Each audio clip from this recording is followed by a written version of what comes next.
E se eu te dissesse que talvez você tenha passado a vida inteira entendendo o pecado de forma superficial? E se pecado não fosse apenas fazer algo errado, mas algo muito mais profundo, algo que começa invisível, silencioso e cresce dentro de você? Porque a verdade é essa: pecado raramente começa no momento da ação. Ele começa antes, muito antes. E talvez você já tenha sentido isso sem perceber. Desde cedo, a maioria das pessoas aprende uma definição simples.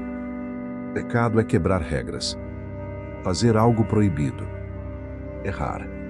Mas com o tempo, essa explicação começa a falhar, porque surgem perguntas que ninguém responde direito.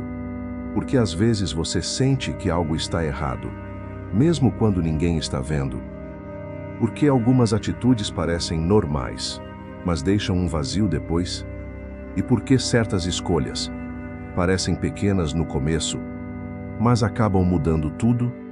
Talvez porque o pecado nunca foi apenas sobre regras.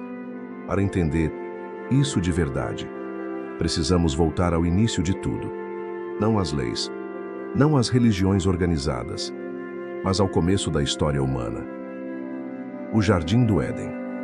Um cenário perfeito. Sem dor, sem medo, sem culpa, sem conflito.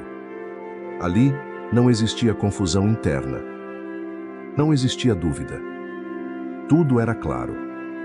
Adão e Eva viviam em harmonia total, com o ambiente, entre si e principalmente com Deus. Eles não precisavam provar nada. Não faltava nada. Mas no meio desse cenário perfeito existia algo essencial: liberdade. E com ela, uma escolha. Havia apenas uma instrução. Uma única árvore, cujo fruto não deveria ser tocado. E aqui está o ponto que muita gente ignora. Nunca foi sobre o fruto. Nunca foi sobre comida. Foi sobre confiança. Foi sobre direção. Foi sobre quem decide o que é certo. E então, surge o momento. Não com barulho. Não com pressa. Mas de forma sutil. Uma dúvida. Uma sugestão. Uma ideia plantada lentamente. E se você estiver perdendo algo? E é aqui que tudo muda. Porque o pecado muitas vezes começa assim, não como uma decisão imediata, mas como um pensamento que você aceita. Eva olha para o fruto, agora não como algo proibido, mas como algo desejável. Algo que parece bom. Algo que promete mais. E nesse instante, antes mesmo de qualquer ação, algo já mudou dentro dela. O desejo entrou. A dúvida cresceu. A confiança foi abalada. E então, vem o ato.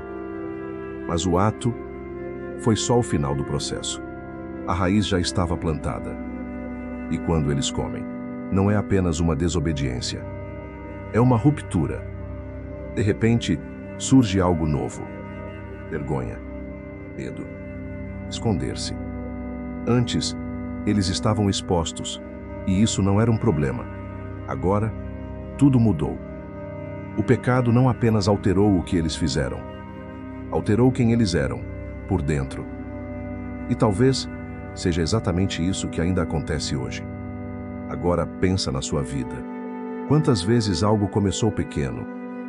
Um pensamento, uma vontade, uma curiosidade, algo que parecia inofensivo, mas que foi crescendo, aos poucos, até se tornar algo maior. O pecado funciona assim. Ele raramente chega de forma óbvia. Ele chega disfarçado, racionalizado, justificado. E quando você percebe, já está envolvido. Essa mesma dinâmica aparece em outras histórias. Caim, por exemplo, antes de qualquer ato, existia um sentimento: comparação, inveja, rejeição. Deus chega a alertar. Mostra que aquilo estava crescendo dentro dele. Mas Caim ignora. E o que estava dentro se transforma em ação. Mais uma vez, o pecado não começou no ato. começou no coração. E isso se repete ao longo da história. Reis que começaram com propósito, mas se perderam em orgulho.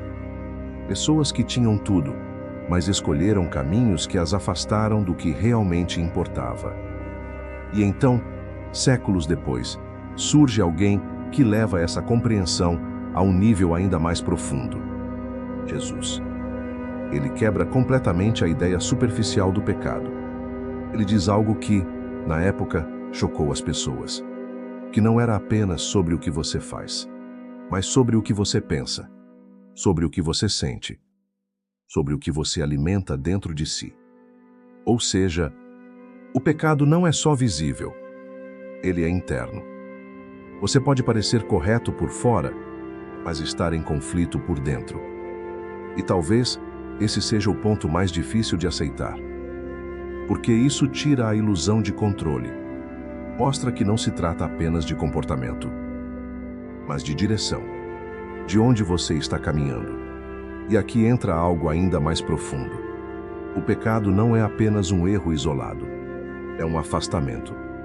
Como se você estivesse se desconectando, pouco a pouco, de algo essencial, de propósito, de verdade, de sentido. E o mais perigoso é que isso não acontece de uma vez. Acontece aos poucos, de forma quase imperceptível. Pequenas escolhas, pequenas concessões, pequenas justificativas. E quando você percebe, já não está mais no mesmo lugar. Mas aqui está a parte que muita gente esquece. A história nunca foi só sobre queda. Sempre foi sobre retorno. Desde o início, existe uma possibilidade de voltar, de reconhecer, de perceber, de mudar a direção. Não se trata de perfeição. Se trata de consciência, de parar e se perguntar: o que está acontecendo dentro de mim? O que estou alimentando? Onde isso vai me levar? Talvez o verdadeiro significado de pecado não seja apenas errar, mas continuar no caminho errado, mesmo percebendo. Ignorar os sinais internos. Silenciar aquilo que tenta te alertar. Porque no fim, a maior consequência do pecado não é uma punição imediata. É a distância. Distância de paz. Distância de clareza. Distância de quem você poderia ser. E quanto mais essa distância cresce, mais vazio tudo parece. Mas a boa notícia é que sempre existe um caminho de volta. Sempre. E ele começa com um simples passo: perceber. Talvez, hoje, seja esse momento. De parar. De refletir. De olhar para dentro com honestidade. Porque a pergunta mais importante não é: o que é pecado?